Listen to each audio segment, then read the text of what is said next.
Antes de comenzar te recordamos que este canal defiende abiertamente todas las formas de libertad. Si no concuerdas con estas ideas, toma tus precauciones, ya que nadie te obliga a mirar el video. Si continúas viendo, déjame darte la bienvenida a una zona libre de colectivismo. Está con nosotros la politóloga. ¿Es correcta la presentación, Gloria? Sí, es correcta. La politóloga Gloria Álvarez. Gracias por tenerme aquí. Buenos días a todos. Hasta que se nos hizo. Sí, hombre. Gloria, yo te descubrí como mucha gente a través de YouTube en el discurso que hiciste en Zaragoza, España. Uh-huh. Qué cosa más impresionante de discurso. Hay un hombre, digamos, ya un adulto mayor, con una cara de inteligente, que cuando acabas dice ¡bravo! Como un hombre como que se ve muy serio, que no esperarías que tuviera una reacción así. Sí, pero era, vaya, mi reacción era la misma, ¿me entiendes? Gracias. Bien, eres conocida porque te encargas de hablar, o más bien de decir la verdad, o lo que tú consideras la verdad, pero como yo también lo considero la verdad, llamémosle la verdad. Okay. Respecto al populismo, respecto al comunismo, respecto al marxismo, y ahora respecto al conservadurismo. Es decir, digamos, hay un resurgimiento del marxismo, hay un entre los. Me gusta además que en tu nuevo libro, que se llama, perdóname, ¿Cómo hablar con un conservador? Uh-huh. Me gusta que además utilizas el castellano, bien les dices mileniales en vez de millennials. Pero bueno, los mileniales o millennials quieren un regreso hacia el comunismo. Bueno, el comunismo como tal nunca ha existido, uh-huh, ni el socialismo tampoco. Bueno, como está planteado en la idea marxista.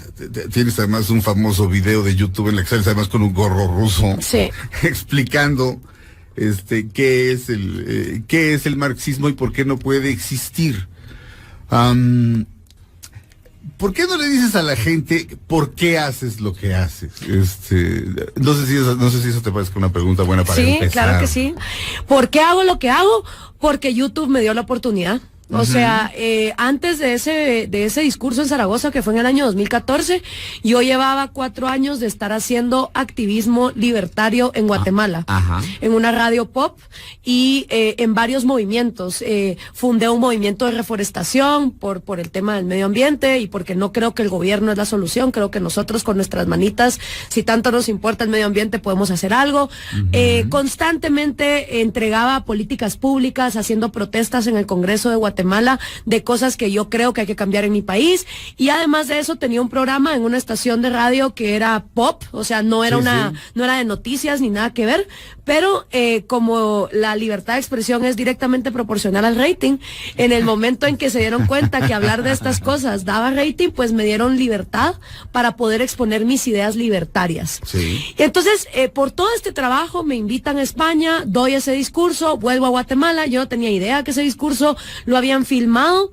De hecho, quien me busca en años anteriores puede encontrar discursos similares. O sea, para mí era como una vez más de hablar, ¿me entendés? No era como, este va a ser el momento. Sí. Y cuando lo subieron a YouTube, la vaina se volvió viral en cuestión de 3 días. Vaina. Me encanta esa expresión, porque puede ser lo que sea. Sí, 1 millón de vistas. Y entonces yo tenía 2 opciones.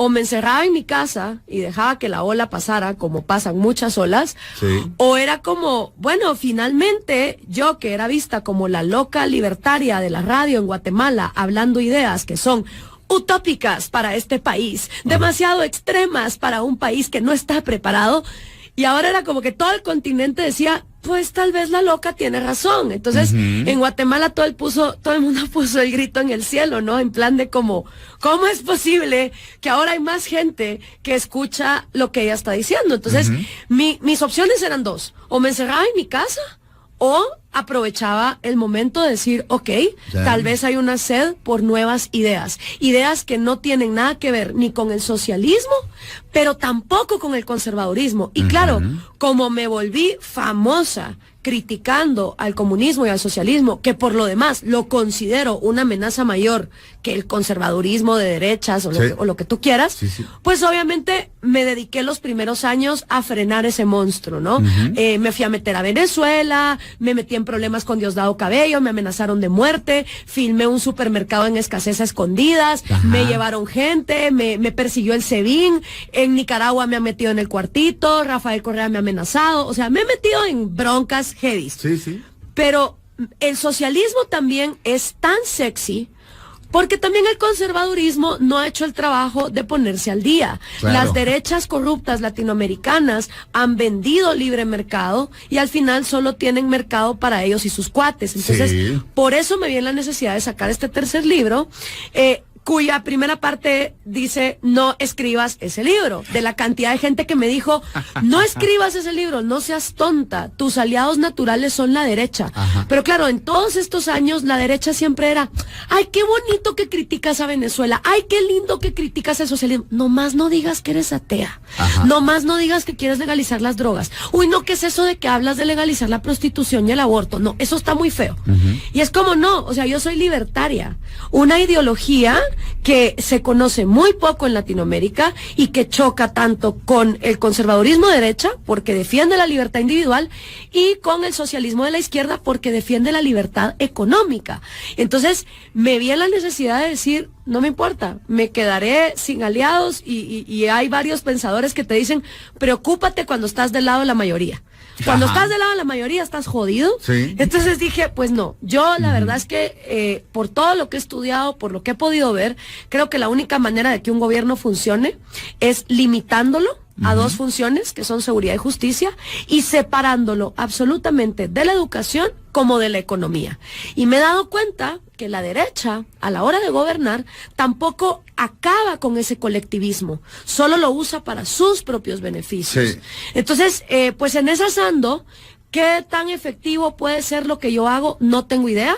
Sé de casos personales en toda América Latina, sobre todo guatemaltecos indígenas que hoy por hoy están estudiando afuera por becas que yo anunciaba en la radio, becas que ellos no se hubieran enterado si no hubiera sido por eso. Cientos de personas que me han escrito, que se me han acercado para decirme, gracias a ti cambié mi pensamiento, y yo me siento muy bien con poder influir en cambios individuales, porque creo que todo empieza acá. Ahora, si va a servir de algo a largo plazo, si este continente va a aprender, no tengo idea, no tengo una bola de cristal como para saberlo.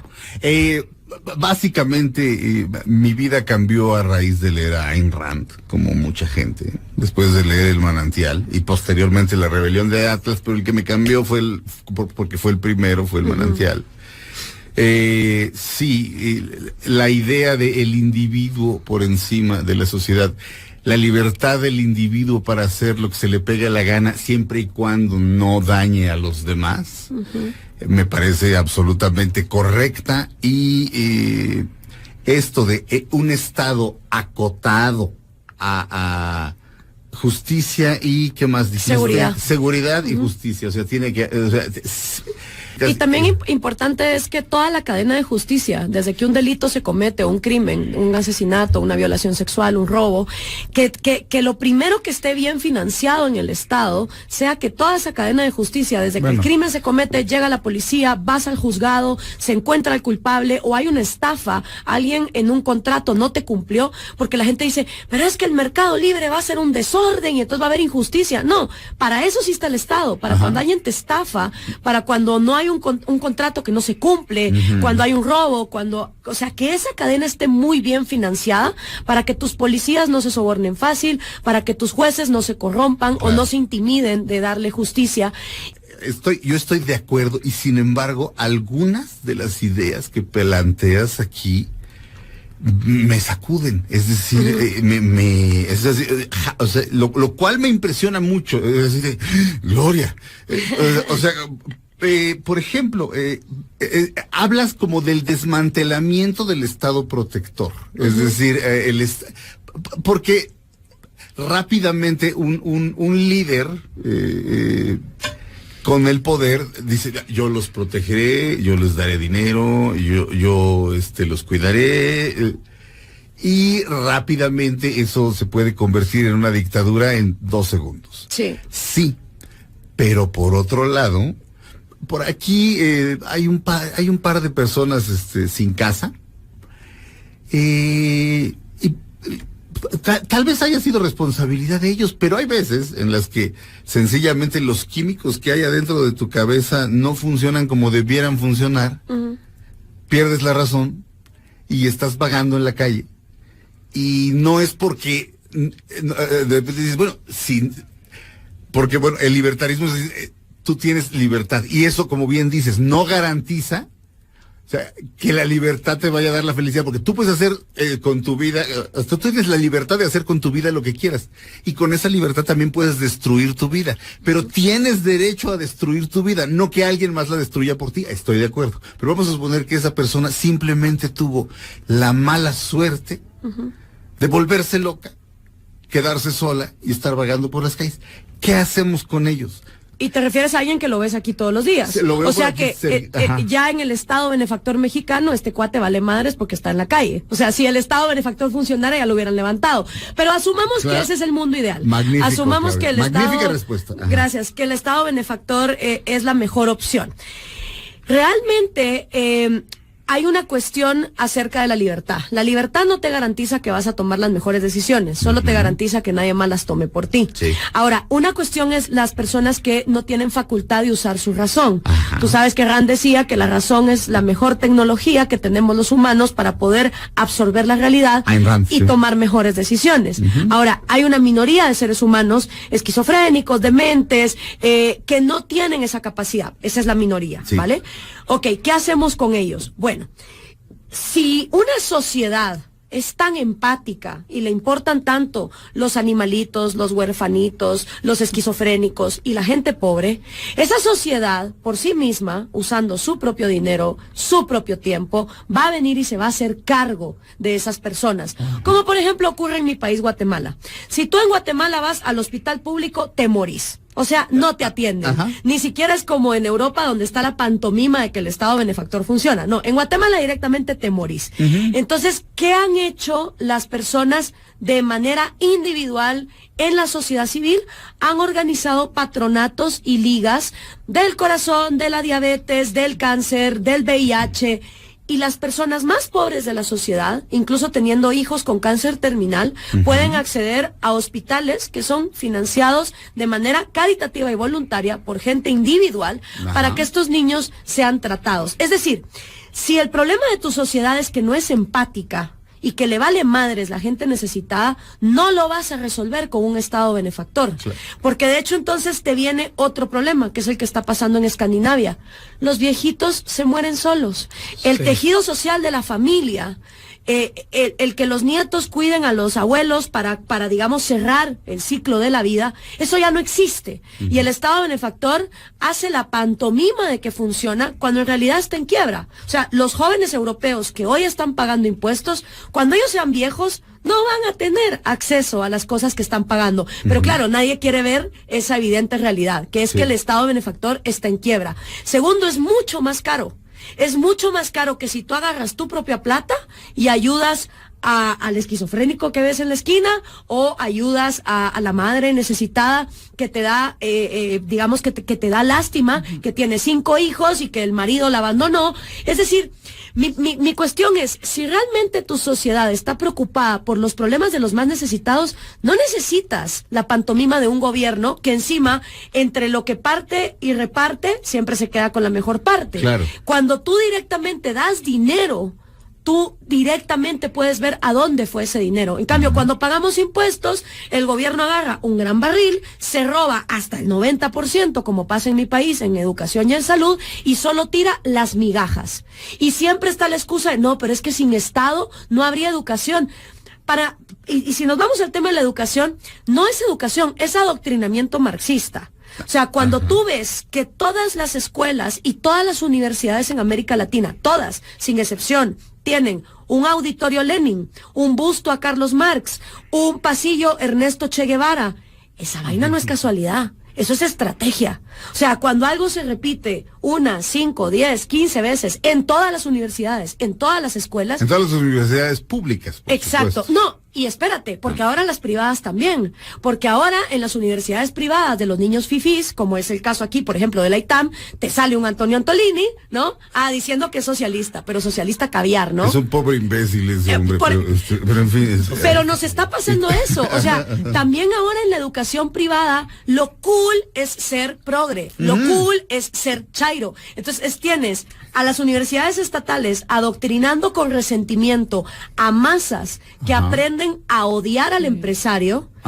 Ante una muy justificada razón también, que es lo que yo explico acá. Claro, no es de gratis, ¿no? Permítame. No es de gratis. No es de gratis que hayan levantado todos los gobiernos de izquierda. Exactamente. ¿Por qué? Porque si tú ves el empresario latinoamericano, como a mí me gusta llamarlo, a diferencia del empresario es un tipo que todas las mañanas se levanta a competir libremente, a cruzar los dedos de que su producto sea vendido y sea comprado. El empresario agarra el teléfono y llama a su burócrata favorito o a su senador favorito, que tal vez es su primo o es su cuñado, y dice, oye, ¿no me pones un proteccionismo de, por ejemplo, si exporta telas, ¿no? De las telas turcas, es que están viniendo muy baratas. Y mi industria ya sabes que es estratégica para la nación, porque yo doy 5,000 empleos. Y si yo me voy a la quiebra, 5,000 empleos se van conmigo. Y con esos jueguitos de mi industria es estratégica para la nación, los empresarios obtienen privilegios económicos. Entonces, ¿qué pasa con las grandes masas? Les venden que eso es capitalismo. Eso de capitalismo no tiene nada. Capitalismo es libre mercado puro y duro. Amárrate y vete a competir. Pero cuando la gente ve que hay personas que obtienen privilegios económicos, que están protegidos de la competencia, y que tú, cuando estás ahí abajo para poner tu empresa, te piden sobornos, te piden corrupción, te hacen imposibles los trámites burocráticos, obvio te encabronas. Y entonces te vas y votas por la izquierda. Claro, o sea, todo esto tiene una lógica. Entonces, el punto es,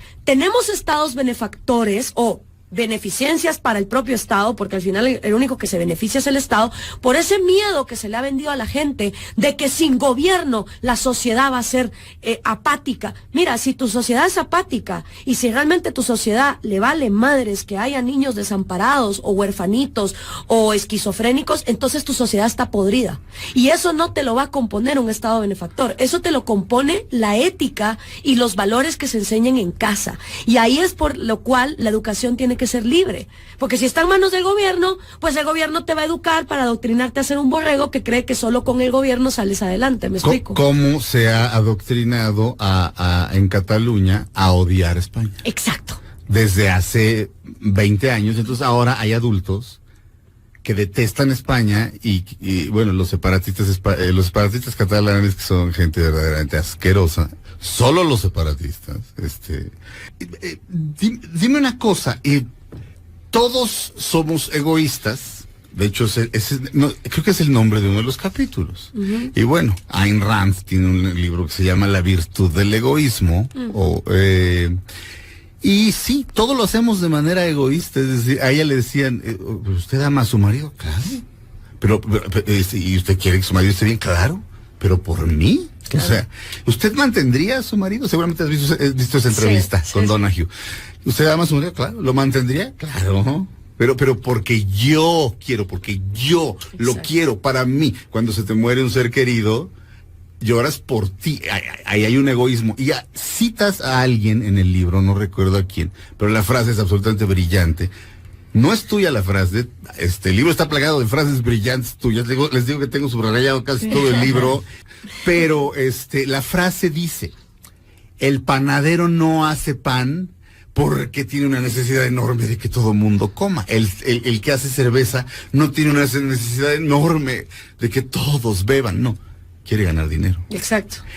Y bueno, también en otra parte dices que está comprobado que en África, entre las tribus se mataban hasta que empezaron a intercambiar cosas, hasta que surgió el mercado. Así es. Es decir, nosotros acá tenemos estas lanzas y tú tienes cacao, te cambio lanzas por cacao. Los países que comercializan entre sí rara vez van a la guerra. Exacto. Pero la primera parte, ¿qué fue lo que... Adam Smith. El gran Adam Smith. Es de Adam Smith, de La riqueza de las naciones, que también hay que recordar que antes de hacer economía, Adam Smith hace tratados de moralidad. Ajá, sí. Y hablando de moralidad y de la ética y de lo que es bueno para la humanidad, Adam Smith se da cuenta que el intercambio es lo que hace que la gente no se mate. Ajá. Si yo te necesito para intercambiar porque lo que tú me das beneficia mi vida, ¿por qué te voy a matar? Si prefiero que estés vivo para que me des los zapatos que yo no puedo construir y yo en cambio darte la comida que tú no puedes cosechar porque estás muy ocupado haciendo zapatos. Entonces, Adam Smith en esa famosa frase dice, no es por la benevolencia del panadero, ni del carnicero, ni del cervecero, que tú en tu mesa tienes cerveza, carne y pan. Es porque esos cuates egoístamente, pero de manera racional, porque una cosa es el egoísmo racional, aquel que es, yo voy a procurar mi bien personal sin pasarme el bien personal de los demás. Sí, eso es importante. Eso es muy importante, sí. Porque hay gente que cree, ay, entonces el egoísmo es que yo puedo venir y acabar con todo el mundo. No, sí. chato, así como tú tenés derechos, el otro resto de 7,000 millones de seres humanos que estamos vivos también los tenemos. Y no se vale que para tú sobrevivir arremetas contra la vida, la propiedad o la libertad del otro, que son sus derechos fundamentales. Y Bastiat, Federico Bastiat, que fue un gran deslegislador, porque él se encargó más de deslegislar en Francia que de legislar en comercio, tenía también esa famosa frase, los países que intercambian entre sí no se van a la guerra. Y cuando los bienes, cuando empiezas a prohibir que los bienes pasen entre las naciones, los tanques pasarán. Y es lo que ha pasado con el comunismo. Claro. O sea, cada vez que hay comunismo en el mundo, se tienen que poner muros porque la gente se quiere ir de ahí. Y ahí es donde empieza la guerra. Entonces, lo que hay que entender, y Jason Silva, que es un venezolano brillante de National Geographic, hizo este programa que se llama Orígenes. Y él habla de el origen del dinero. Sí. ¿Cuándo empezó el dinero? Sí. Y dice, el dinero es una de las mejores tecnologías que la humanidad nos hemos inventado para poder acortar tiempos y distancias y poder intercambiar, porque claro, no es lo mismo tener que transportar una vaca para intercambiarla por un barril de cerveza que si llevo dinero y solo cambio la transacción. Y además, el dinero fue un gran propulsor de confianza, porque la razón por la que el dinero vale es porque todos confiamos en que el dinero vale. Por eso es tan peligroso dejarle el monopolio del dinero al gobierno, porque el gobierno empieza a imprimirlo, como les ha pasado aquí en México, que han tenido un chorro de hiperinflaciones, lo empieza a imprimir, y mientras más dinero impreso, menos respaldo de ese dinero con la productividad del país, y ahí es donde entonces tu dinero ya no vale nada. Por eso es tan importante que el dinero sea libre, y a mí me encanta que ahora haya competencia como las criptomonedas, y que exista competencia de que la gente pueda tener la divisa que le da la gana y que gane la mejor. Y por eso es tan importante que desde las constituciones se haga la separación absoluta entre economía y gobierno. Porque lo que siempre te dicen los chairos es que el empresario corrompe el gobierno. No, vámonos al origen.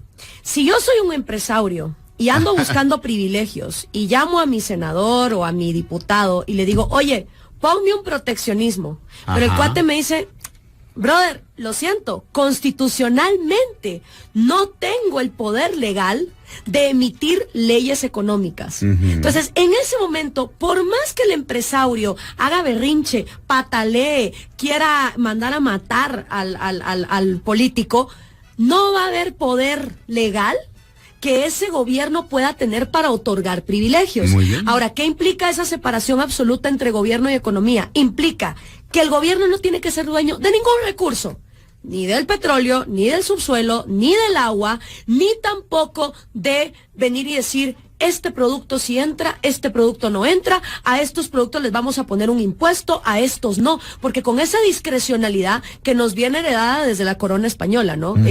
Santa corona, dime a cuánto puedo yo intercambiar. Tú sí, tú no, tú también, tú depende. Ahí es donde entonces el gobierno siempre va a decir, ok, sedúceme. Le voy a dar el mejor favorcito al que mejor me seduzca. ¿Con qué? Con sobornos. Entonces, mi lucha constante contra los progres y los chairos es que ellos te dicen, el empresario corrompe al gobierno. Sí, pero porque el gobierno originalmente tiene la potestad económica legal de poder otorgar privilegios. Sí. Le quitas eso al gobierno y chingaste al empresario del que tanto te quejas. Es que es verdad, o sea, y vámonos acción, reacción. Sí. ¿Y cuál es la raíz y cuál es la consecuencia? No miremos solo la ramas de las cosas, miremos las raíces. Pero aparte, la palabra empresario se ha vuelto una mala palabra porque... Pero un empresario es un señor que pone un restaurante. Exacto. Que pone un restaurante de emprende. tortas. Que emprende Un puesto de negocio. tacos en la calle. Eso es un empresario. Pero, ¿cómo sugieres tú que entonces se haga esta administración de dineros, de petróleo, de agua, de gas, de todo eso? O sea, ¿quién debería estar a cargo o esa debería ser una industria privada? ¿Cómo sugerirías tú? El que quiera, así como por ejemplo en la telefonía. A ver, yo no entiendo cómo en cosas que no son vitales para nuestro ser depositamos la confianza en la sociedad, como por ejemplo celulares. Ajá. O sea, todos podemos vivir sin un celular. Está comprobado, antes de los años 90 éramos capaces. O sea, esto no es, a pesar de que mucha gente es adicta a él, podemos vivir sin ello. Pero esto, que no es vital para nuestro ser, se lo dejamos a la sociedad, al libre mercado. Que me lo provea el que me lo quiera proveer, y mira qué bien funcionó con orden espontáneo, que Steve Jobs apareciera, que luego apareciera Samsung. Y para cuestiones vitales, como salud y educación. No, ahí sí queremos que una bola de corruptos sean los que tienen el monopolio para decidir quién sí, quién no. ¿Por qué? ¿Por qué o sea, si desconfiamos tanto de nuestra sociedad, ¿por qué depositamos la confianza en cosas como celulares para que la sociedad se encargue de ellos? ¿Y por qué no en cosas como petróleo? Por ejemplo, para mí el problema de Venezuela se hubiese resuelto súper fácil si se hubiera individualizado la propiedad del petróleo y cada venezolano fuera dueño de sus acciones, y así le quitas así, de un día para otro, el poder a Maduro. Eso a mí siempre me ha... Vaya, en Texas, en tu casa, descubres petróleo, te vuelves millonario, aquí te quitan tu casa. Claro. Esa es una cosa fundamental. El subsuelo en América Latina, desde los tiempos de la corona, era de la corona. En Norteamérica, el subsuelo era tuyo. Si tú encontrabas petróleo o fango o oro o lo que fuera, era tuyo. Y eso hizo que la gente se pudiera parar en sus propios pies e individualizar la riqueza, mientras que aquí lo que encontraras era de la corona. Entonces tú eres un mero esclavo del gobierno. Tú no existes para ser un fin en ti mismo. Tú existes para sostener una pantomima llamada Estado, que la gente piensa en el Estado como una nave espacial súper inteligente. No, el Estado es una bola de individuos en un momento determinado tomando un montón de decisiones monopólicas por ti. Exactamente. El Estado, a fin de cuentas, son los individuos que están en el gobierno en ese momento. Exacto. O sea, no es como esta abstracción de la corona. Y como decía Madison, Dios, el pueblo. Exacto. El pueblo, ¿qué es el pueblo? Como decías en un video, ¿quién es pueblo? ¿Dónde ¿Qué vive? es pueblo? ¿Qué come? Pueblo... ¿Dónde trabaja? Me encantaría hablar con pueblo y preguntarle estas cosas, porque todo el mundo habla en nombre de pueblo. Claro. Todo el mundo habla en nombre de pueblo, ¿no? El petróleo es del pueblo. El petróleo es del pueblo. Los recursos naturales. Y yo siempre le digo a los mexicanos, ¿cuándo fue la última vez que ustedes en la mañana se levantaron y ring? Buenos días, te hablamos de Pemex. Como mexicano, dueño del petróleo que eres, te vamos a hacer la siguiente consulta. ¿Qué piensas que tenemos que hacer con las reservas en tal lado? Mentira, no te consultan nada. O sea, eso de que eres dueño. Oye, pero que no se vaya a abrir alguna inversión y extranjera, porque oye, que estás vendiendo la patria, celosos, ¿no? Es que esa es la cosa con los chairos también, ¿no? Por un lado, los chairos te dicen, brother, todos somos una pachamama, hombres, mujeres, niños, comunidad LGTQHI, chinos, negros, clase media, todos somos uno. Menos a la hora de comerciar, cabrón. A la hora de comerciar, eres mi enemigo, hay que levantar muros, yo no quiero nada de ti. Y esa xenofobia que no se las ves en ningún otro lado, donde todos somos una misma pachamama, sí, pero que se vea en el comercio, pues.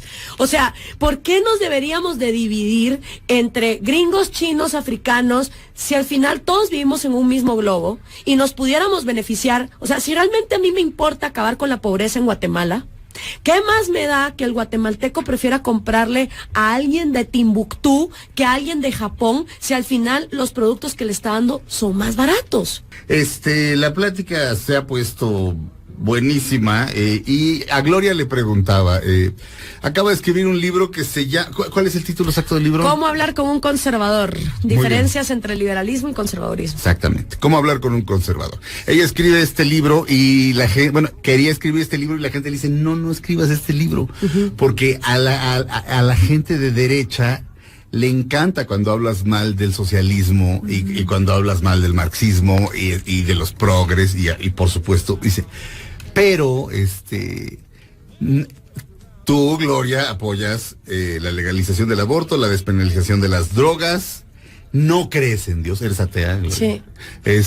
Y entonces eso escandaliza a todo tu público natural de alguna manera, pero bueno, básicamente tú como Ayn Rand haces lo que se te pega a tu regalada gana. Estoy un poco choqueado con algunas partes del libro. Te voy a decir la primera. A ver. Creo que soy un moralino.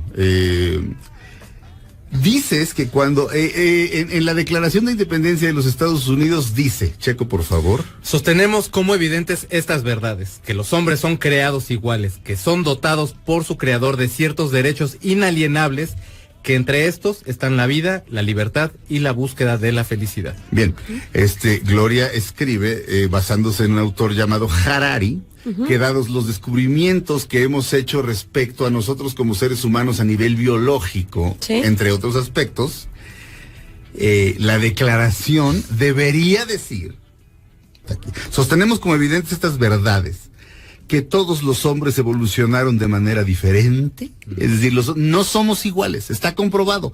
Cada persona tiene facultades para ciertas cosas. Algunos están predispuestos para ser como los héroes de las novelas de Ayn Rand, como Howard Rourke, pero otros están predispuestos para ser miserables como Ellsworth Toohey, que es uno de los villanos del Manantial, o como el otro idiota Keating. ¿Sí es Keating el otro arquitecto? Sí, ok. Entonces somos diferentes. Entonces, la Declaración de Independencia de los Estados Unidos debería decir, sostenemos como evidentes estas verdades, que todos los hombres evolucionaron de manera diferente, que nacen con ciertas características mutables, y que entre estas están la vida y la búsqueda del placer, no de la felicidad. Y por supuesto citas a algunos ideólogos que la sola palabra placer ya les aterra, es decir, placer de inmediato piensas como en hedonismo y como en decadencia. Bacanales romanos y vino ahí chorreando por todas partes. Pero como dices en el libro, no se puede, la felicidad, biológicamente, ¿qué es la felicidad? Sí.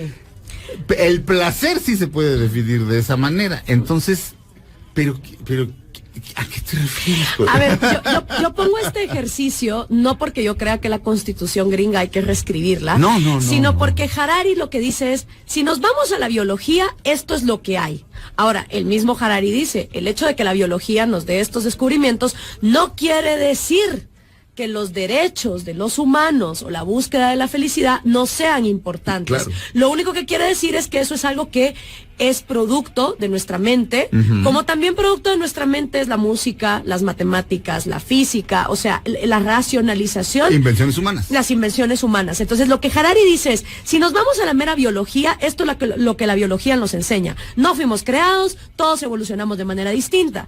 Ahora, eso no quiere decir que convenir en una sociedad, en un contrato social, que vamos a respetar la vida, la propiedad y la libertad del otro, o que todos vamos a buscar nuestra felicidad, no sea válido. Lo único es, lo que dice Harari, no pongamos estos pesos en cuestiones biológicas, porque no son biológicas, son acuerdos que la humanidad hacemos. Yo tampoco creo que la gente esté predestinada. Sí creo que aún no conocemos la cantidad de información genética que se pasa de persona a persona.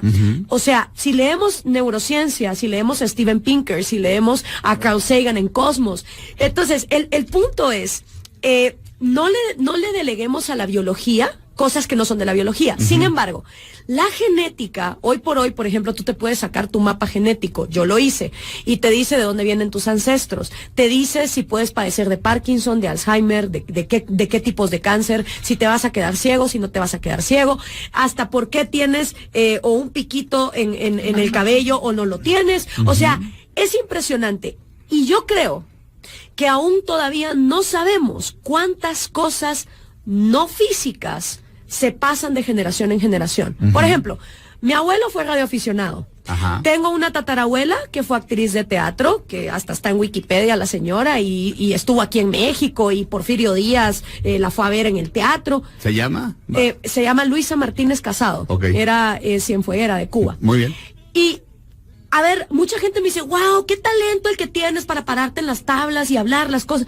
¿Qué sé yo si tal vez muchas de las cosas que yo tengo no solo es lo que yo me he formado, sino la genética que cargo? Probablemente. O sea, si tal vez vienes, por ejemplo, de mujeres que han sido abusadas, tal vez tú vas a tener más propensión al abuso. Ajá. O si vienes de gente drogadicta, vas a tener más propensión a la drogadicción. Sin embargo, una cosa es tu entorno, otra cosa es tu genética, pero lo más importante, y es en lo que Rand se enfocaba, es tus decisiones. Sí. Y tú como ser humano, sin importar la genética que heredes, sea buena, sea mala, sea talentosa, sin importar el entorno en el que estés, tú siempre puedes decidir cómo vas a reaccionar ante las circunstancias que la vida te arroja. Convengamos que no controlamos nada. Sí. Lo único que tenemos control en esta vida, la vez pasada que tembló horrible hace como 2 días, cada vez que tiembla así, yo siempre me acuerdo de lo que decía Epícteto. Las únicas 2 cosas bajo las que tenemos control son nuestras acciones y nuestros pensamientos. Punto. No controlamos el clima, no controlamos lo que piense el otro, no podemos controlar lo que las masas hagan. O sea, lo único sobre lo que tenemos control es pensamientos y acciones. En base a eso, aunque tú nazcas en un entorno muy pobre, donde tienes, no sé, creciste en una favela en Río de Janeiro, tu mamá es prostituta, tu papá es alcohólico, estás todo el día expuesto a las drogas, no vas al colegio, no tienes zapatos, juegas fútbol todo el día. Y aún en ese aspecto, tú puedes decidir volverte un gángster, un ladrón, como ya lo es tu hermano mayor, o tomar el teléfono celular que tienes y, no sé, empezar a aprender inglés, o empezar a aprender computación, o empezar a aprender biología, o meterte a pláticas TED, y de la nada, alguien en una favela miserable logra algo que un niño rico de las lomas o de los barrios más cool de América Latina, teniendo todo el dinero del mundo, lo único que hace todo el día es rascarse el ombligo y fumar marihuana y desmantelar toda la fortuna que le fuere dada. O sea, me quiero dejar este énfasis. La decisión personal de quién quieres ser es independiente del tamaño de tu billetera. Sí. Y los populistas se encargan de decirte que si eres pobre, eres como un animalito salvaje. Bueno, de hecho, así ha dicho su presidente, lo dijo, ¿no? que es una mascota, que hay que darle de comer, porque pobrecitos. ¿Qué es esa condescendencia? O sea, ¿qué es esa arrogancia contra las personas que no tienen las mismas oportunidades? Ahora, la igualdad que de verdad nos debería de importar, si nos importa que hay gente pobre, es la igualdad ante la ley. Porque esa es la igualdad de la que tanto carecemos en América Latina. Como la ley no es igual para todo el mundo, ¿verdad? Si naces de cierta clase social para arriba, usted no sabe quién soy yo. Ajá. Usted no sabe quién es mi papi. Si usted nace de cierta clase social para abajo, usted es inocente, pero usted se pudre en la cárcel. Porque no tiene cómo sobornar al abogado. Y esa desigualdad ante la ley, más que la material, a mí la igualdad material no me importa porque no soy envidiosa. La desigualdad ante la ley es la que condena a los pobres a mayor pobreza y a mayor injusticia. Por supuesto. Y ni la derecha ni la izquierda te hablan de la igualdad ante la ley. Lo que planteas, Gloria, vamos hacia mi pregunta para no quedarme con la duda. Yes.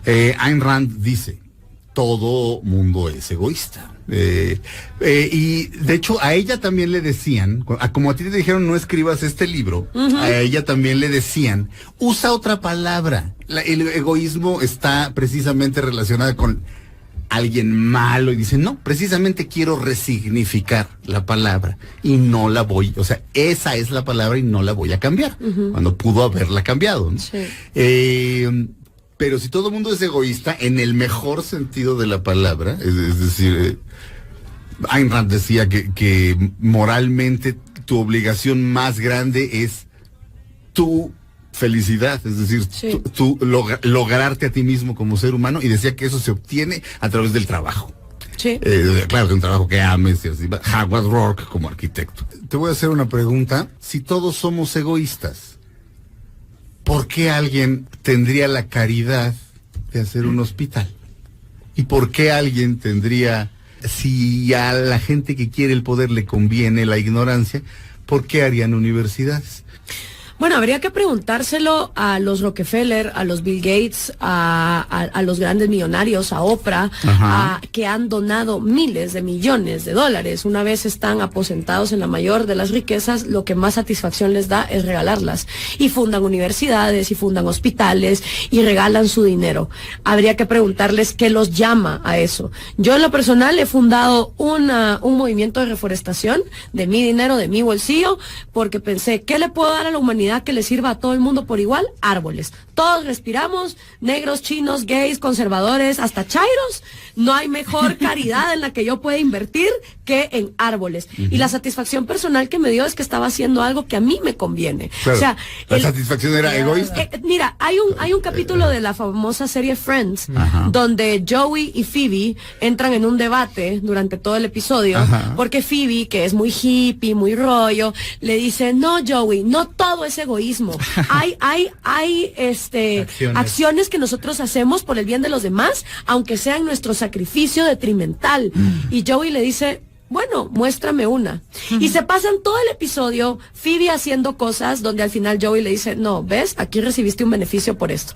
Y al final del episodio, así los últimos 10 segundos, Phoebe lo llama y le dice, bueno, Joey, encontré un selfless act, un acto no egoísta, donde yo no tuve nada de bueno. Y le dice Joey, a ver, ¿cuál fue?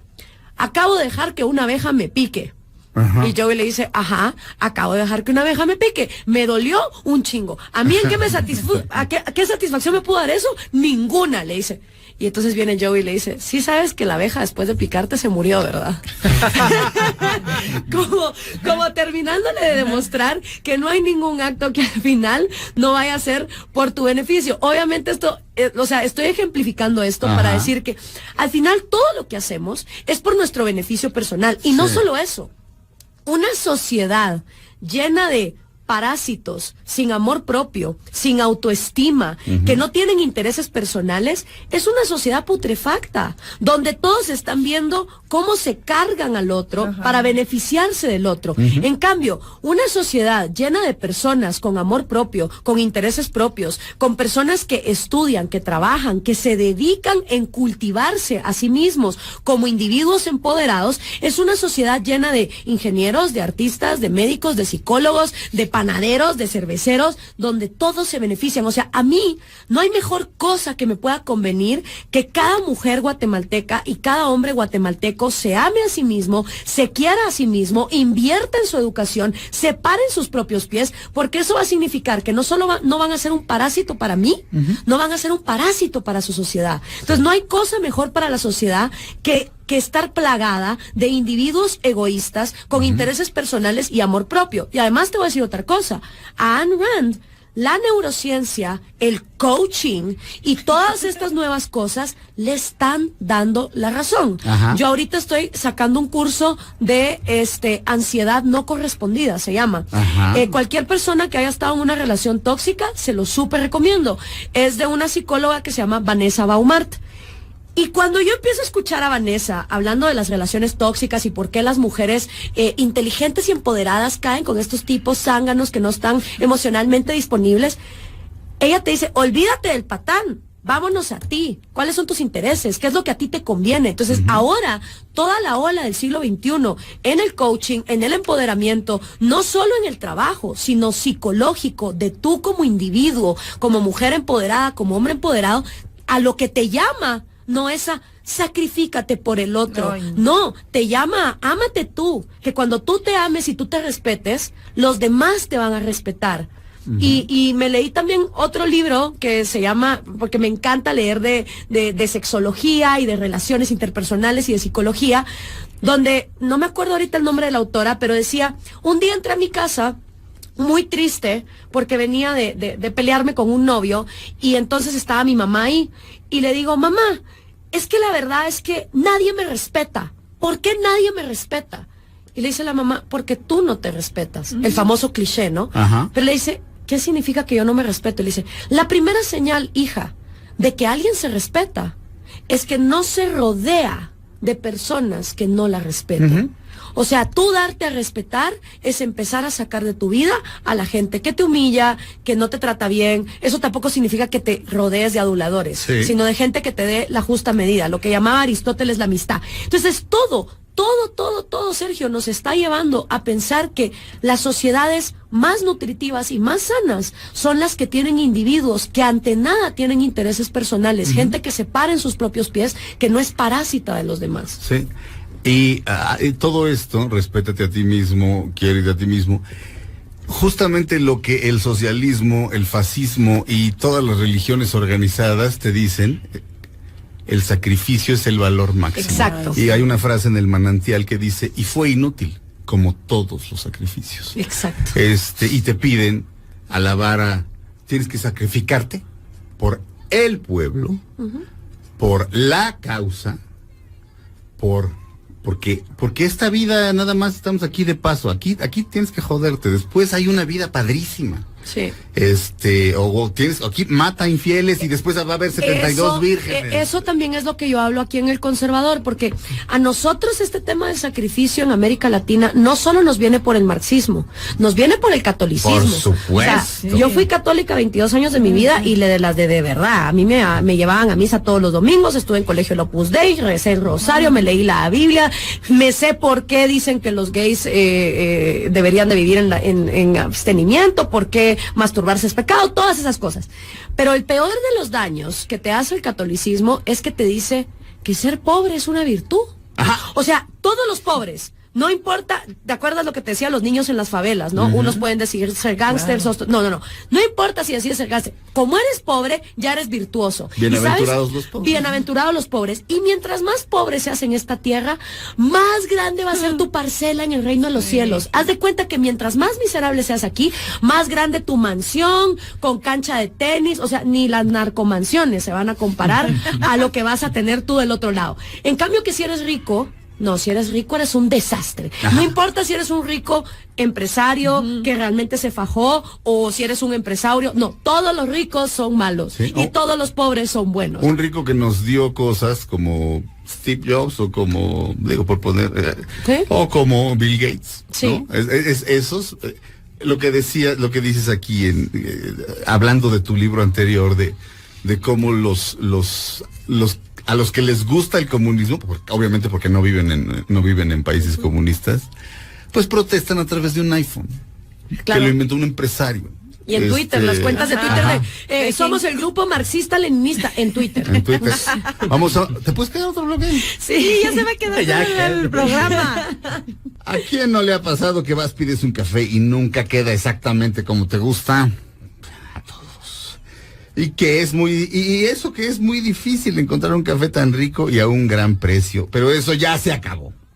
Porque desde ahora vas a poder encontrar tu café favorito, y esta es una gran idea, desde 12 pesos. ¿Dónde? Pues en las nuevas cafeterías Nescafé. El sabor que siempre te ha gustado ahora más cerca de ti. Encuéntralas en Polanco, Insurgente Sur, Reforma y Centro. Visítalas y verás que es imposible no sentirse a gusto. De mañana, tarde o noche siempre encontrarás algo, porque tienen un extenso menú para acompañar tu café preferido. Para saber más, visita nescafé.com.mx y ve a la sección de cafeterías. Nescafé, tu cafetería, el lugar de tu café. El libre mercado. No, claro, si viviéramos en un país comunista, no, el señor no podría, los dueños de Nescafé, bueno, desde entrada Nescafé habría sido expropiado, y bueno, ¿quién va a saber más de café? ¿El señor que ha trabajado como cafetalero por generaciones? ¿O el Estado? No, pues el Estado, obviamente, entonces el café sería asqueroso. Gloria, un tipo que se llama Ben Shapiro, que seguramente lo conoces, bueno, él es un conservador, sí. Pero bueno, coinciden en algunas ideas tú y él. Él sí cree en Diosito y otras cosas, pero a fin de cuentas se puso una gorra de Harvard, porque es donde estudió, o de Yale, o de alguna de estas escuelas Ivy League. Ajá. Y se fue a entrevistar productores de cine y gente de cine. No he visto, solo voy a buscar. Y lo veían sacó un libro, y lo veían con esa gorra, y decían, pues este es de los nuestros, y les preguntaba, oiga, y aquí no hay conservadores, ¿ve? Aquí no hay republicanos, ni conservadores. No, esa gente es asquerosa, esa gente no viene aquí, así como de eres uno de los míos, y luego saca el libro. Él nunca mintió, él nunca dijo, yo soy conservador. Que en este libro Gloria se encarga de destruir los conservadores por si pensaban que era conservadora o por si pensaban que era de derecha. No, como bien dice ella en su libro, cuando dices yo no le voy al Barça, entonces le vas al Real Madrid. No, o sea, no es una película de buenos y malos, es una estupidez eso. Fíjate que o Brad Pitt o Angelina Jolie o los dos son fans de Ayn Rand. Iban a hacer, hace muchos años, muchos años. La película de Atlas Shrugged. Iban a hacer Atlas Shrugged. Y de pronto se paró y lo que ocurrió fue que les dijeron, perdónenme, Hollywood es demócrata, Hollywood, o sea, si ustedes hacen esa película, la gente los va a odiar, muchísima gente los va a odiar. No hagan esa película. En Hollywood tienes que fingir, o si quieres estar, o sea, si realmente no crees en eso, pues tienes que fingir que viva el Estado protector, que Barack Obama es la reencarnación de Jesucristo, que Hillary Clinton es pura y santa. No estoy diciendo que Trump sea, insisto, no es película. O sea, yo hablo mal de Hillary, no quiere decir que quiera a Trump. No. Eso es de imbéciles. Pero y además se oye muy bonito, ¿no? Así de, oye, no, pues es que no haya pobreza. Yo soy marxista, claro, porque el mundo, no todos deberíamos ser iguales. Se oye bonito, ¿no? Se oye bonito. En cambio, lo otro no se oye tan bonito porque te tienes que hacer responsable de ti mismo. Exacto. Y bueno, también hay lo que hablábamos fuera del aire, hay como una condescendencia así de cómo los latinoamericanitos vamos a hacer un gobierno así como el que está planteando Gloria Álvarez. Sí. Si somos unos niños, unos inditos idiotas, y estoy diciendo que así nos piensan, no somos unos inditos idiotas que no estamos preparados. Sí, eso, por ejemplo, cuando yo saqué mi campaña presidencial, era como, la Gloria, pero es que Guatemala está a años luz de que esto pueda pasar. O sea, es patético cómo la gente se mira a sí misma como simios imbéciles. ¿Sí? Simios imbéciles que no estamos preparados para estos cambios. No están preparados, pero esos mismos simbios imbéciles o se suben a un avión y en 2 horas están en Miami, o se cruzan uno de los desiertos más jodidos que hay en este planeta, que es el que hay entre México y Estados Unidos, y ese mismo simio imbécil que no está preparado para ese cambio cultural, del otro lado sí se pone el cinturón de seguridad, no se pasa los semáforos en rojo, tira la basura donde la tiene que tirar, y cuando el policía le dice step below the yellow line, se queda below the yellow line.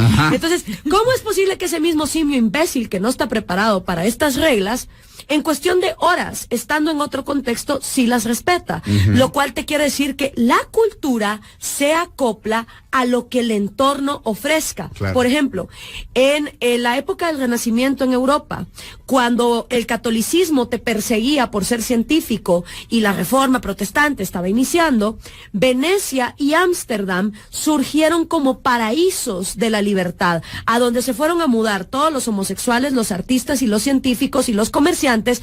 ¿Por qué? Porque Ámsterdam y Venecia eran polos místicos donde los simios dejaban de ser simios. No, porque Ámsterdam y Venecia tenían legislación que permitía la libertad de comerciar, de crear, de leer, de intercambiar, de hacer ciencia sin ser perseguido. O sea, siempre que en un lugar se promueva la libertad desde la legalidad, entonces vas a ver cómo la gente se acopla a vivir en libertad. Primero tienen que cambiar las reglas, luego cambia la cultura. Ahora, eso sirve para leyes que fomenten la libertad. Muy distinto que, por ejemplo, con reglas y leyes estúpidas como las que pasan en mi país, que te dicen, vamos a pasar una ley del femicidio, porque matar mujeres está mal.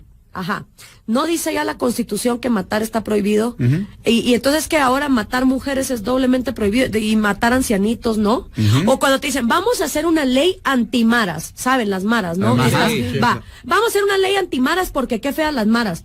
¿Qué hacen las maras? Las maras violan, secuestran, matan, extorsionan.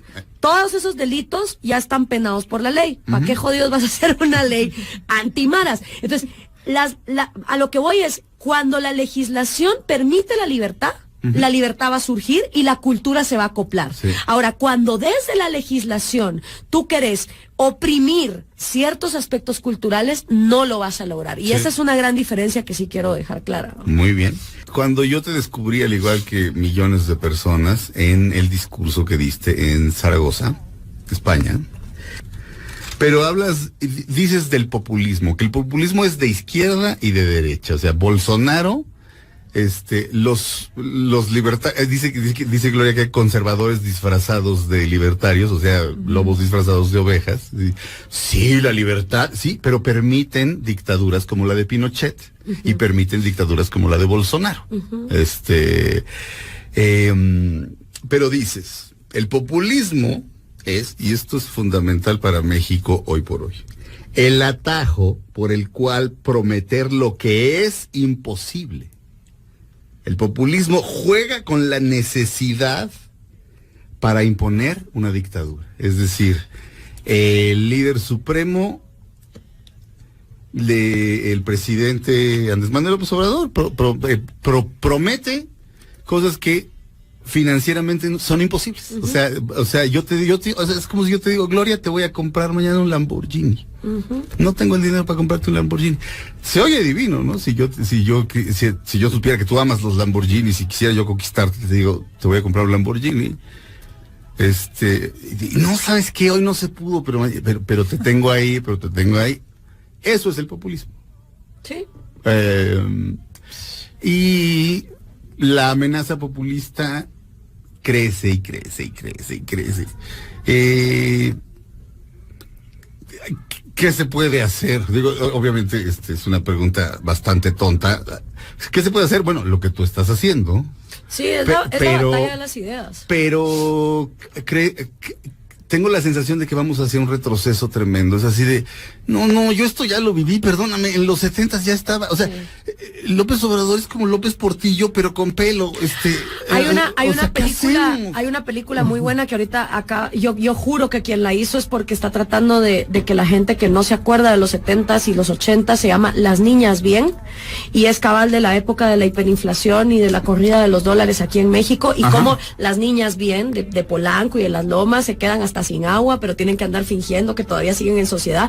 Está muy buena por si no la han visto, porque eso es lo que pasa, o sea, como la educación la controla el gobierno te enseña lo que al gobierno le conviene que sepas. Claro. Y entonces reescriben la historia. Y las partes jodidas de la historia, donde ellos son los culpables, esas no te las enseñan. Entonces, las generaciones actuales no saben lo que pasó antes. Pero también te digo, es responsabilidad de los papás. O sea, a mí llegan un montón de papás y de abuelos. Ay, es que mi nietecita me salió progre. Ay, es que es chaira. Ay, es que no entiende economía. Miren, nadie nace sabiendo las cosas. Yo tuve la bendición de tener 2 abuelos cubanos que desde que yo tenía 5 años y empezaba a preguntar, abuela, ¿por qué tú hablas diferente? Y me dice, ¿cómo diferente? Tú hablas diferente, yo voy al colegio y la gente no habla así. Y dice, no, bueno, chicas, que nosotros somos cubanos. Y yo, ¿y qué es eso? No, bueno, Cuba es una isla. Y yo, vamos, tú estás loca. Ahí hay un comunista, loco, no sé cuánto. ¿Qué es comunismo? Bueno, comunismo es tal cosa. Y cada vez que yo preguntaba, mis abuelos me respondían, ¿qué hacen la mayoría de los papás con sus hijos? Les avientan un iPad para que se callen la boca, y cuando preguntan cosas es de, shh, cállate, están los adultos hablando. Entonces luego no se extrañen de que los niños les salgan chairos, porque si ustedes no les enseñan lo que fue la hiperinflación y lo que es trabajar por una necesidad y que las épocas fueron peores antes, no lo van a saber por ósmosis. Si se quedaron con ganas de más, Hotel Sevilla hoy a las 6 de la tarde. En el Hotel Sevilla, que está en Serapio Rendón. Serapio Rendón 124 a las 6 de la tarde, es en la colonia San Rafael. ¿Cómo hablar con un conservador? Gloria, muchas gracias por tenerme aquí un segmento a la vez. Está todo el programa. Me la pasé muy bien y va a ser un gusto volverlos a acompañar. Visita las listas de reproducción. Búscanos en las redes sociales. Suscríbete.